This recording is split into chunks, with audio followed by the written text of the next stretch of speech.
My name's Dr. Paul Brewerton, the Strengths Guy, Doctor of Psychology and Chair and Founder of StrengthScope. I podcast each week just as you're getting your head back into work mode to give you a positive, strengths-based boost into your week ahead. My podcasts are packed full of tips and tools to help you get the best out of your working week. I hope you enjoy this week's podcast. So today's conversation is with Rebecca Christianson, someone I've known and worked with for many years, actually, when she was in the UK, and who I've stayed in touch with. Now she's back in Australia. Hello, Beck. Hi, Paul. It's great to be here today.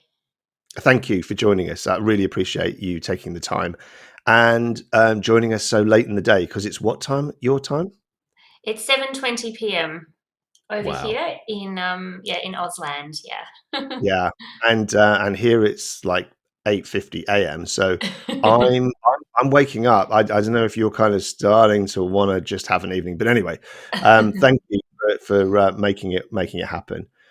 So a few words about Rebecca. She's been building her own people consultancy for some time now. Actually, Beck, what is your people consultancy called, and how can people find you if they want to find you? Yeah, sure. So my people consultancy is called Thriving People. So I'm all about supporting individuals and leaders and organizations to be able to thrive in the new world of work. And they can find me online. My website is thrivingpeopleconsulting.com, or I'm on LinkedIn as well. Would love to hear from anyone. Fantastic, thank you. So as I understand it, your consultancy looks both at culture change and sort of large scale change, and you help organizations to kind of move forward, that kind of people and culture agenda. And you also work with people and culture and HR teams, resetting them, helping that group within the organization to be the best that they can be by upskilling and helping them, I guess, to draw up a really effective people strategy. Yeah, definitely. I think there's been a big change in the people and culture space, and there's a much greater focus now on employee experience and, moving away from being HR police and being able to be a really valued strategic function. I'm really passionate about that too. So, Yeah, and yeah. that brings us really nicely actually into, I think, the kind of context for today's conversation that we want to have, which is about millennials actually, and the management of millennials, and what organizations might need to do in order to get the best from that increasingly large group of people working within organizations. So that's the topic of today's conversation. We tend to like to talk, Beck and I, and we can and laugh. True And words. yeah, True. this is a very true thing. Yeah. Yeah. But today we're going to talk about managing millennials and leading millennials. I want to say before we get into it, of course, it's true that categorizing people in big groups like millennials can be problematic if we start to make sweeping assumptions about literally everyone in that group just because of the year of their birth, and therefore a category that they fall into. But we do know that the social, economic, technological, and political context, and therefore experience, that people born between 1980 and kind of mid 90s. So I think it's 1980 to, it depends on who you read, but 1980 to 1996 tends to be the kind of time frame for millennials. But that context has been very different, both for millennials versus the people who came before, which would be Generation Xers, and before that was baby boomers, and those who've come after, which would be more Generation Z, as people are coming to term the next generation. And that context difference may well have had a shaping effect on those people, and that can make a big difference in the way they engage with work, but with big individual differences, of course. We may come back to that caveat as we go through. In fact, we will, because I want to talk about some of the research we've done at StrengthScope when we get to that point. But I think today's podcast is super helpful, super important for anyone who is in that category of millennial, but also anyone who's working with that increasingly large group of people within organizations. So let's get on with the show. Hi, Rebecca, and welcome formally now to the Strengths Guy podcast. Hello again, and hello to everyone out there who's listening to us. Paul and I both can, as my mother would say, talk underwater with a mouthful of marbles. So we'll try to stay focused and have a bit of a giggle as well. I think that should make it, Oh, should increase your listening pleasure, right? yeah, let's hope so. That's I unbelievable. Like that is just a great visual analogy to start with. So thanks, Beck. So first of all, my first question to you is, and I've kind of hinted at this in the intro, but who are millennials? How do you define them? Yeah, good question. So generally, millennials are aged between about 25 to 41. As Paul said, depends on whether you go with the US or the UK age definition. But so when we think about this cohort of people, it's anyone from their mid 20s who have had a few years of work experience to up to me. I have a 4 recently in front of my age now. So I'm an old millennial. In fact, I'm probably one of the oldest millennials in the group. And so it includes someone like me who's been in executive and senior leader roles for about 10 years or so. So, from a work perspective, there's quite a broad range of experiences there. Yeah, that's it's really interesting that yeah, because you're right on the cusp, I guess, between Yeah. Generation X, which is more me, because believe it or not, I'm slightly older than you. I know it's difficult to believe, You right? have a 5 in front of Oh, your number. so Just kind for saying. mentioning that. Like, I never ever reveal my age, and you have. Oh, So I'm sorry. no, I'm joking. I'm not completely joking. Like, I'm sure I must have mentioned that. And I'm very happy to mention that. I'm so proud to be in my sixth You should decade. be. So Yeah, yeah, exactly. thank you. I've Go made it you. this far. It's all good. So I'm just wondering with that, kind of sitting in between those two generations in a way. But we've talked before about the experiences that you've had personally as an exec millennial, and how maybe I don't know. It would be cool to hear a little bit about that. What's been your experience as a millennial, just in a nutshell. How have you experienced any? I don't know, people making assumptions about you or kind of pushing back on. I don't know, like what? Tell me a little bit about your own experience as a millennial, because I'm not one. Yeah, sure.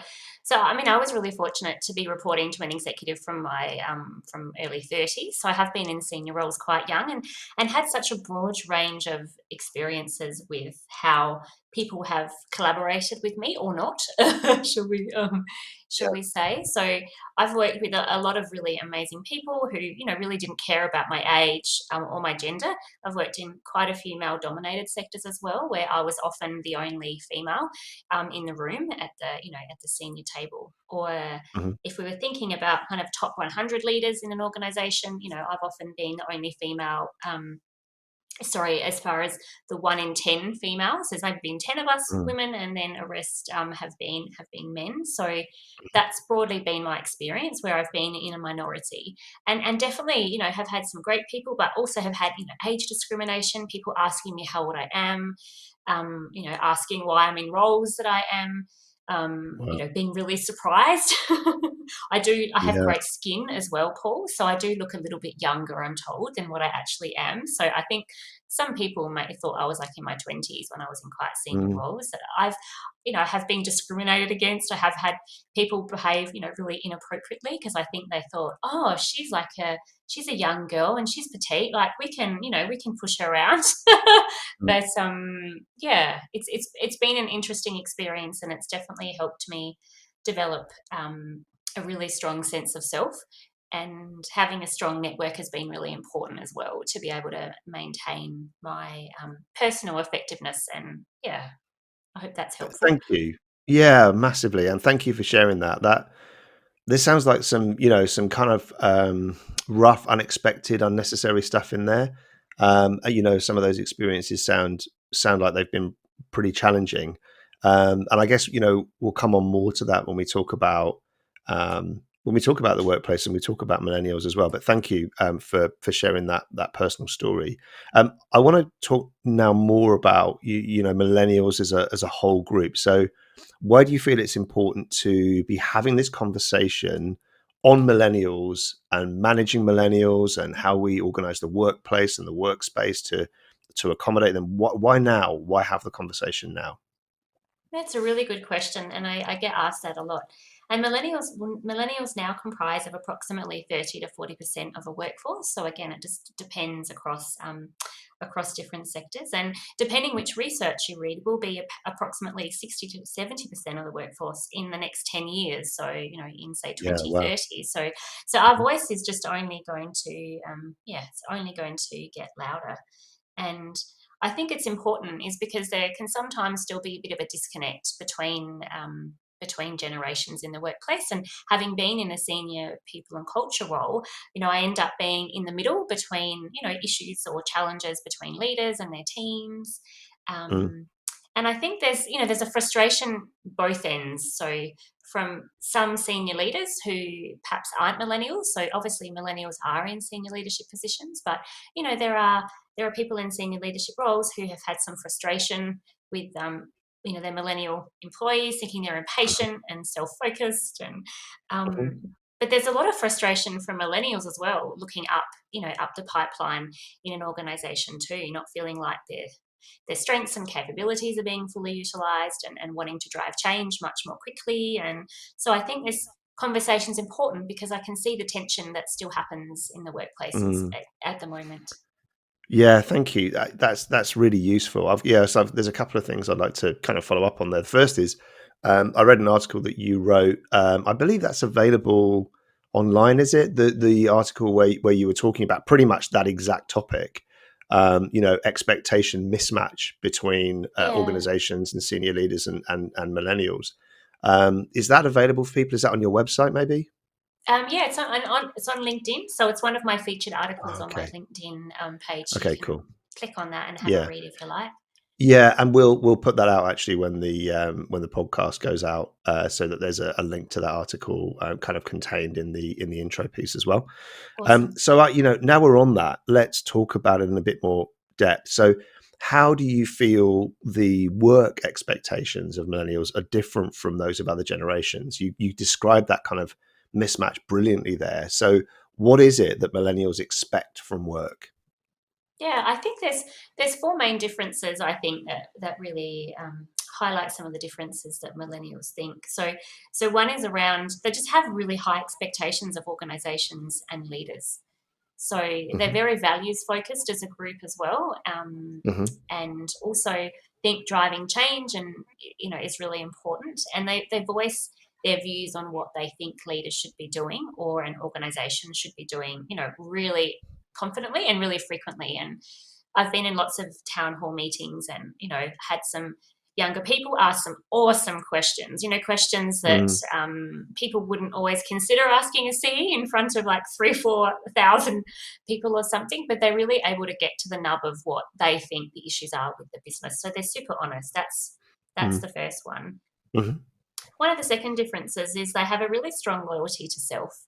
And that's because they've seen their parents being discarded by organizations. So before I mm, even started working as a professional, when I was studying, both my mum and my stepdad both got made redundant. And it was a big kind of powerful message for me to see that, they had really high work ethics.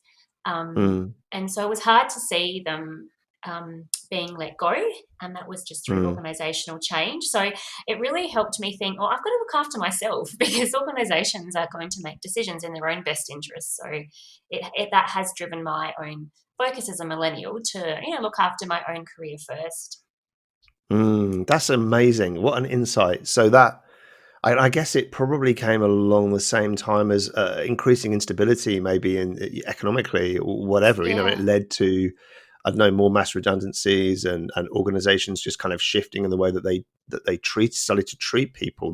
So the whole kind of job for life expectation that yeah, baby boomers and to some extent Generation X's tend to have had, that whole kind of psychological contract, if you like, was shattered because it just wasn't true anymore. And so millennials will have observed that in their own family life in some cases, and that I guess is a profound shaping experience. yeah, absolutely. I think that that's really true. And if you compound those first 2 points to the third and the fourth point, so the third one is Hmm. is we're more impatient.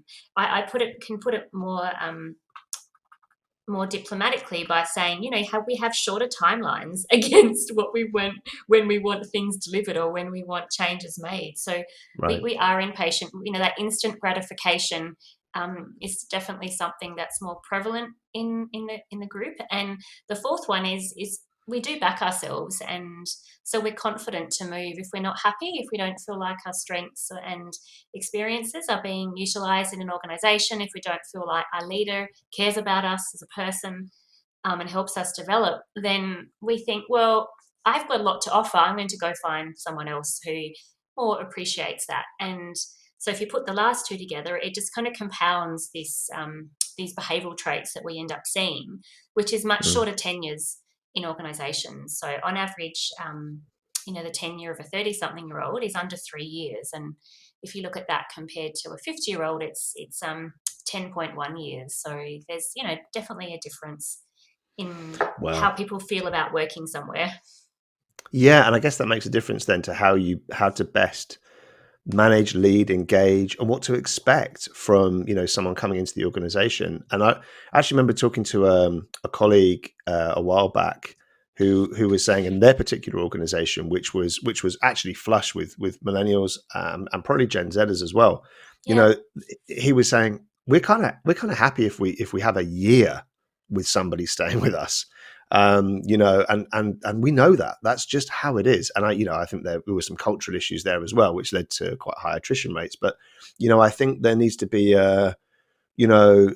more senior kind of last generation, if you like, leaders maybe just need to reset their expectations around how long they should be anticipating millennials to stay with them, and maybe also kind of never burning bridges, right? So Yeah. people can come back Yeah. and do come back, Yeah. and that's to do with stage of life. It's to do with where they're at, and it's also to do with that meaning that the organization may have for them or not have for them in terms of the purpose of the organization, it being something bigger than them, that they can really get behind, and that stuff. If that connection's there, I guess there can be a almost a move away, but there may be a comeback. So why not think of it in that way rather than it just be kind of, well, once you're gone, you're gone. That's the end. Not necessarily true with millennials, right? That's right.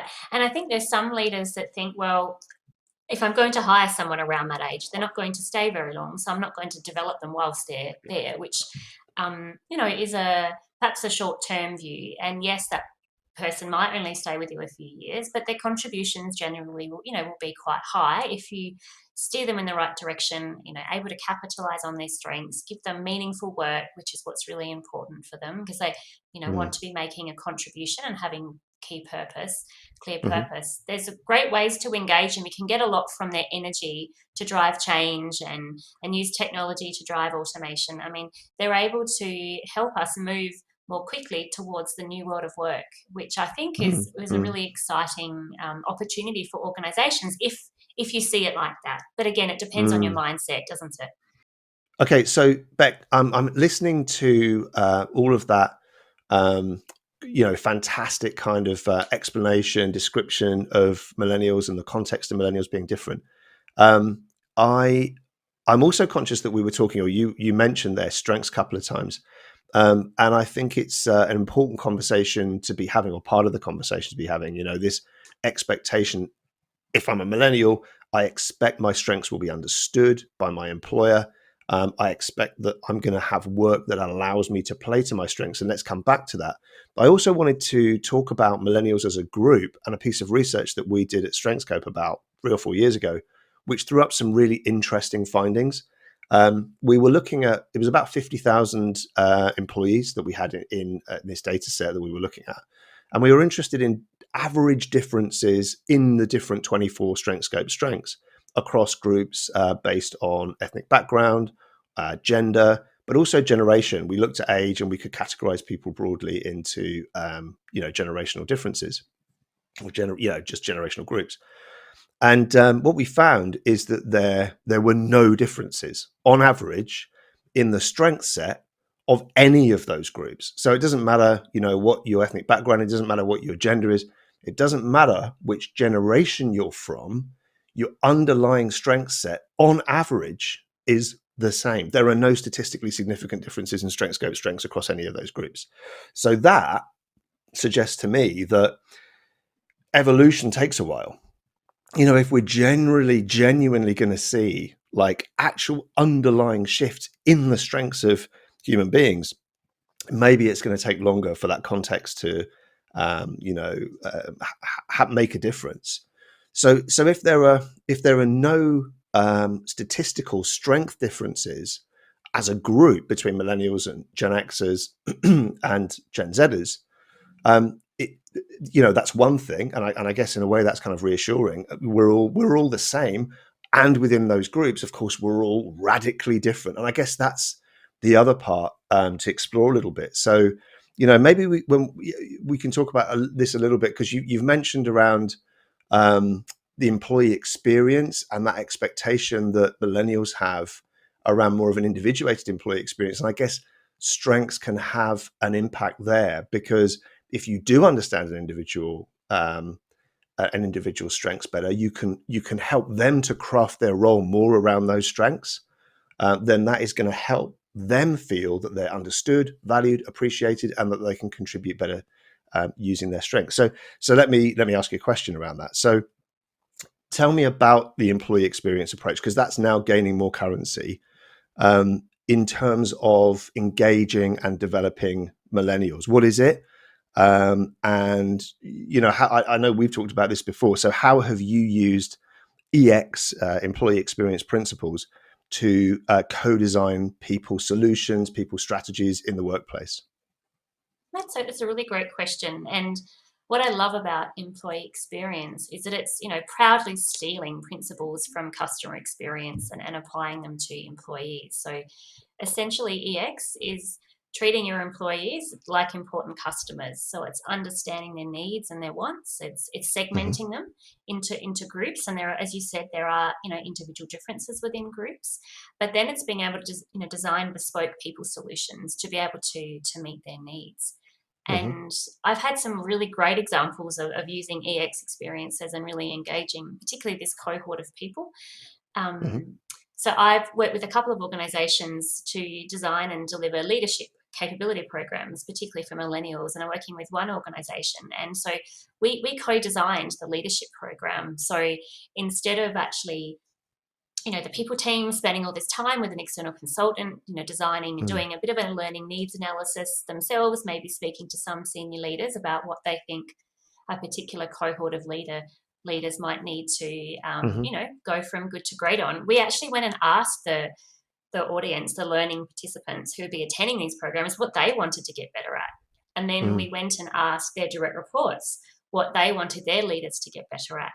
Mm-hmm. And there was a pretty good alignment, actually. And then we went and designed these leadership programs and masterclasses, which were spread across just one session a month. So we love to learn, but I think our head gets a bit full quite quickly because we're kind of impatient to move on to the next topic. So a great way Mm-hmm. was to spread the learning across time and have accountability buddies in between that can help support the learning, but having really Mm-hmm. pragmatic learning leadership programs where we're teaching people to get better at what they want to. I think that's a really Mm. key part. That's one example of using employee Love experience that. I love that. principles I in mean, practice.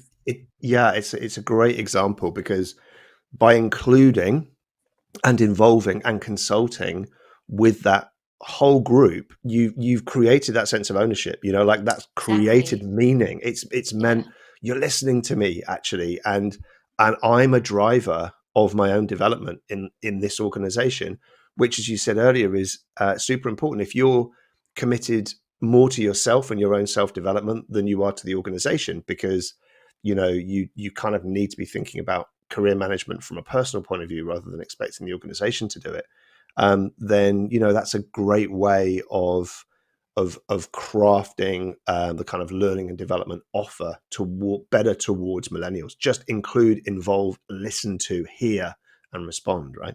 Yeah, it's really simple, and you don't have to spend, days and weeks doing it. It can be, really simple strategies of running, small focus groups, and or asking people to complete, a short survey to understand what their key areas are. I mean, it builds engagement, and I know that some organizations sometimes have challenges trying to engage and, communicate to get attendance for leadership programs, because sometimes, obviously business needs take a priority, but if people have been a part of the co-design, then they're just so much more likely to attend, because they feel like they're a part of the process, and it's not like there's this content that's being pushed onto them, like the organization is saying you're not good enough.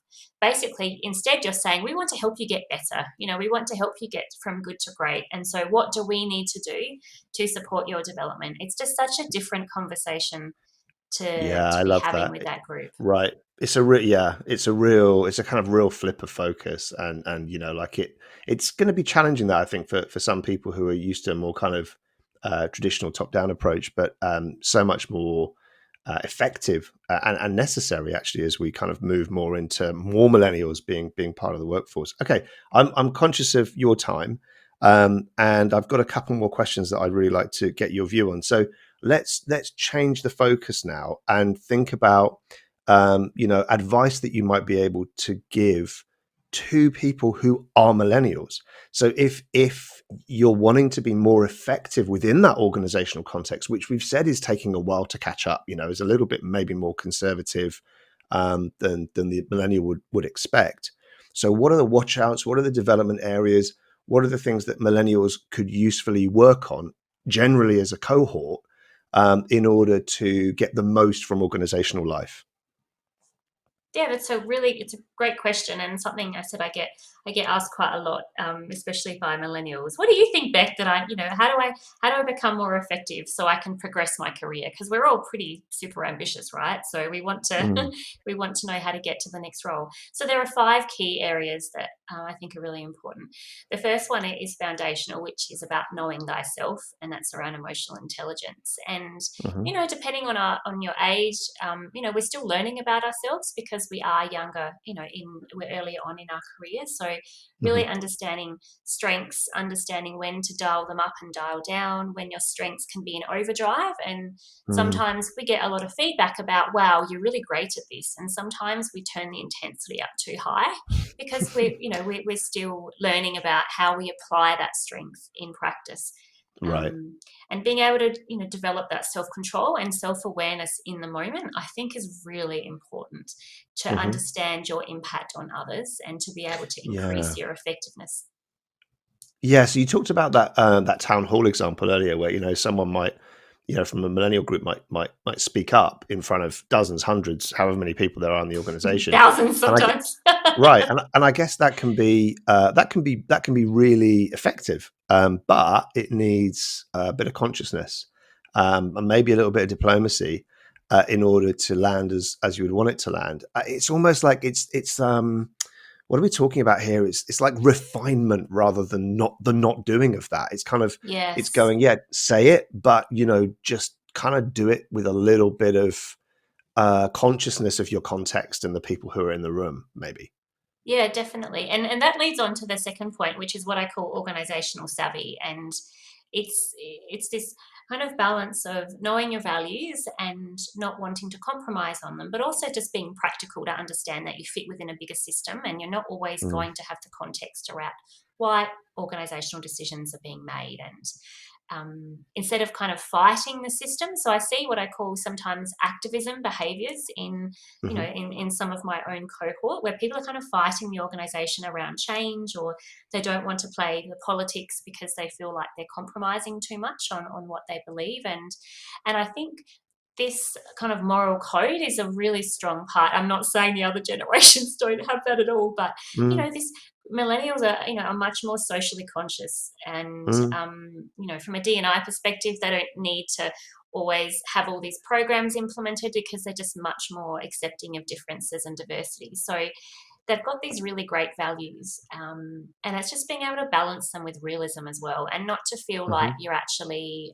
copping out or you're losing your sense of self. So I think there's a bit of an internal struggle for some of mm, my peers that I see in how do you balance standing up for what you believe in, but also, wanting to be successful within this system that you're operating within too. It's really interesting. There's some resonance there with some coaching work that I've been doing recently, and this idea of your personal values as actually as a leader. Where it doesn't matter where you are in the organization, really. But I think the key to that is making sure people understand where you're coming from. If that activism is the behavior that is being seen by people, if that's the presented behavior, then there could be all sorts of reasons why someone is behaving in that way. And actually, it's often likely to be driven by values. So if people understand Yes. why it is that you're Yeah. getting a little bit militant on a particular point, then they're much more likely to be understanding of where you're coming from and your motivations. Otherwise, it may be misinterpreted, and it may be seen as just I don't know, agitation for agitation's sake, just kind of being difficult, and that's not where it's coming from. It's coming from a really deep place of passion. There's a driving value behind it, and it's really important to speak to that. To be able to explain that so that others around you understand your motives. I absolutely agree, and again, it's a great caveat into the next one, which is really honing in your influencing and impact ability. And I see a lot of millennials having a lack of patience, with people who are change resistant Mhm. or not always wanting to take people on a journey. So I've seen lots of instances where there are key stakeholders you need to influence, and there might be one or two that are being resistant and difficult, and so they just kind of ignore these people and disregard them and might go above to their boss or go above again because Mm, they don't always want to spend the time with this individual, trying to take them on a journey and explain why this change might be important and what they want to mhm, achieve from it and how it will benefit this other person. And they often seem to not take the time to understand what's really going on for that person at a deeper level. So understanding why the resistance is there and how what's actually important to them and what's missing from this, say, mm, change approach that they haven't engaged with. So I think taking the time to understand other people's expectations and wants and needs in an organization around particular mm. projects is really important, because if you don't understand someone enough, then you're not able to influence them and have impact, because you can't, if you don't know what's important to them, how can you how can you expect them just to change their mind on something and think what you do? So I see a little bit of Right. naivety around that at times. Right. So kind of better communication both ways, sort of understanding other people's motives, but also being able to explain and express your own truth, your own Yeah. your own motives. But also being able to empathize and just kind of recognize you may have to compromise too, because Yes. that's just life.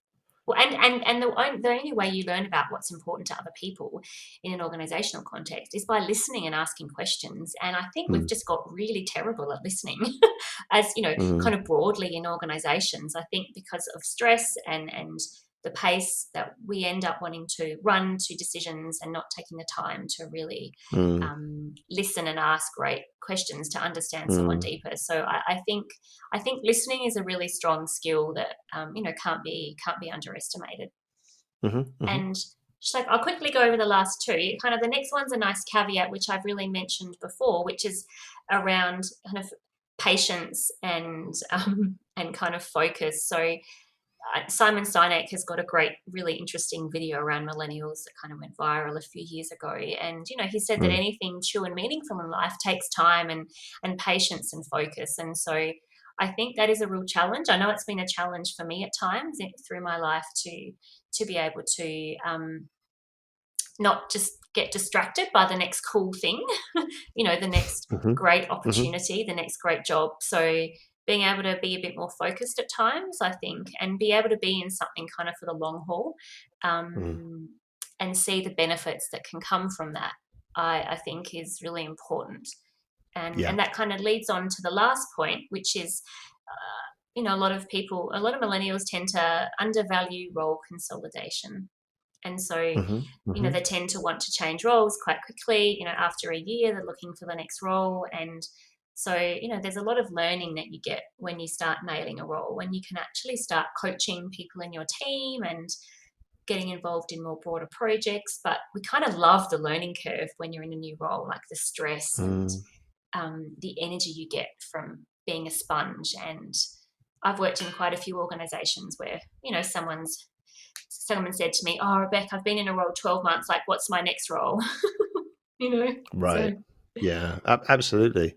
Yeah. So your advice there is to stick with it and see what happens next, and yeah. yeah, try and craft more of a career within the current organization if possible, and if it's just look more broadly for opportunities for development and growth, and what next for my career. It doesn't necessarily have to be in the next organization. And yeah, I think that's great advice. Yeah, and it doesn't have to be, stay for 5 years, because that will make probably a Mm. lot of people just want to, poke their eye out. But, it might be, sticking at a role for 18 months to 2 years, and really being able to see the fruits of your labor. I think there's a lot of Yeah. value in that. Perfect. Okay, I'm now super conscious of time. I have one Yes. more question Yeah. only. And I think you've pretty much, yeah, this is more of a summary question, I think, if you could, because we've been talking about, as we've gone through, if you're a leader, if you're an HR leader, then, what do you need to look out for in your own assumptions and judgments about millennials? You've talked about that through your personal story. You've talked about that as we've gone through, the whole conversation. But in essence, in summary, if you can give us that, what are the things that listeners who are in those kinds of positions just need to be aware of, and what should they challenge in their own thinking and assumptions about millennials?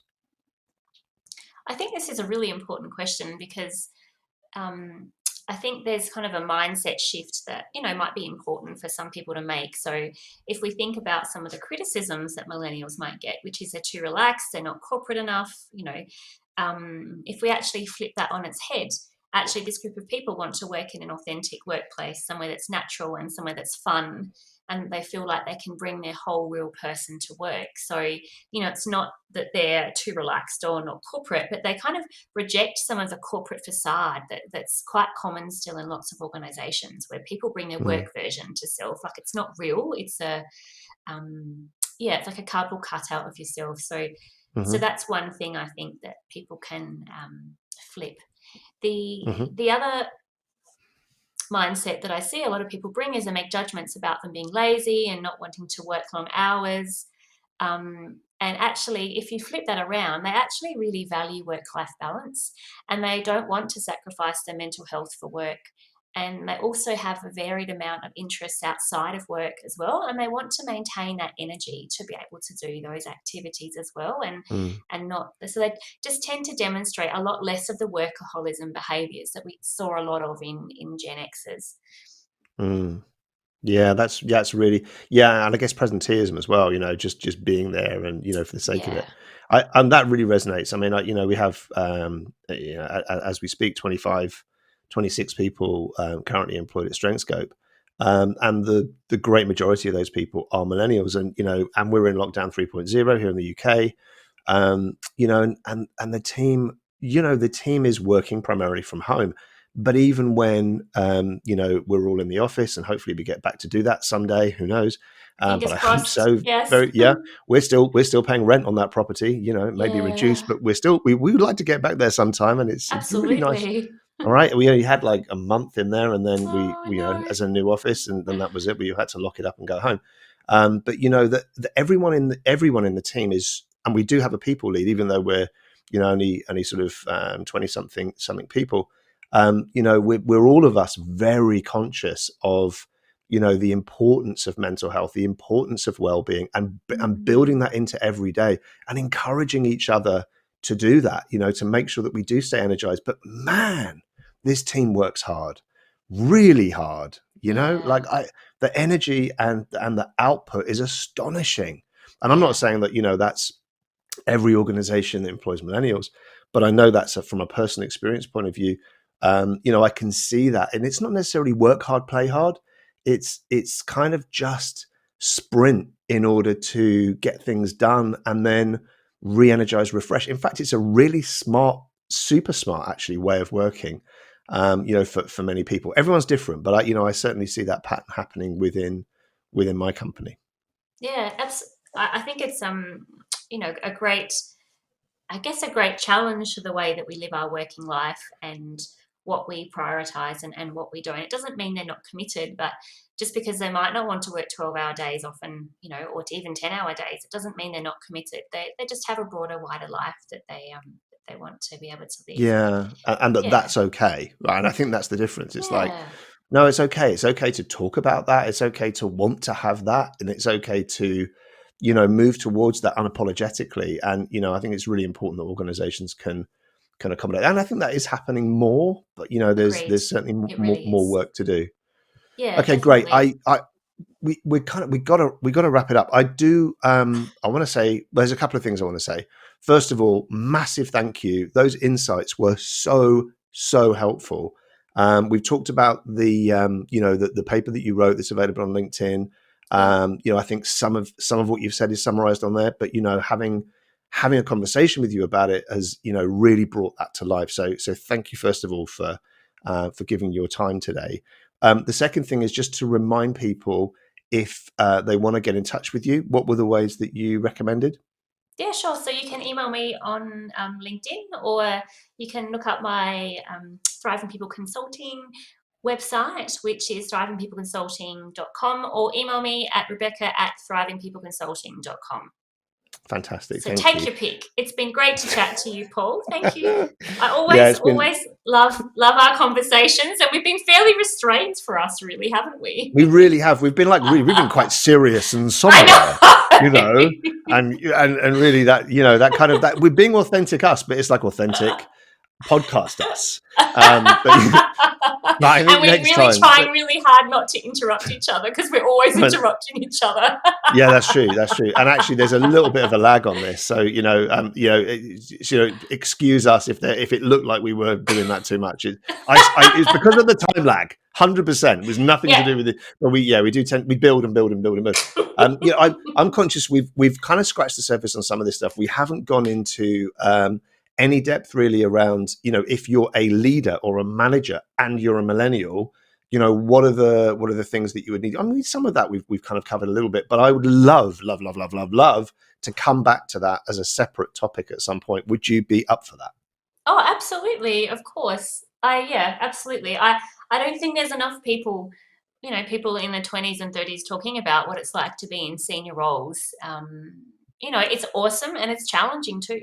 So I'd love to talk Brilliant, more about brilliant. that. And that, I mean, that would then bring, we could then talk even more in more depth about your own personal experiences, which I think would be, super helpful as well for people listening. So I'm going to say again, thank you. If you are interested to know more about strengths, we've talked about where you can connect with Beck and how you can find out more about all of her work. If you're interested in the strengths approach, then you can go onto strengthscope.com, sign up to our emails, and you're going to get more kind of tips for every day, to keep yourself energized, to keep playing to strengths. Just go to any of the pages on StrengthScope, look at the bottom, you'll be able to sign up there. But till next time, I would like to say thank you very much for listening and stay strong.